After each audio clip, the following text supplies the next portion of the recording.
আবুধাবিতে বৈঠকে ত্রিপক্ষীয় আলোচনার নতুন দফার কোনো তারিখ নির্ধারণ করেনি রাশিয়া, ইউক্রেন ও যুক্তরাষ্ট্রের প্রতিনিধিরা।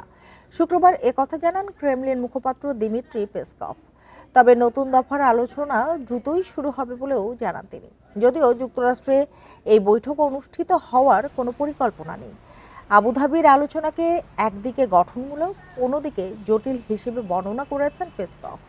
এদিকে আজ ইউক্রেনীয় প্রতিনিধি দলের সদস্যদের সাথে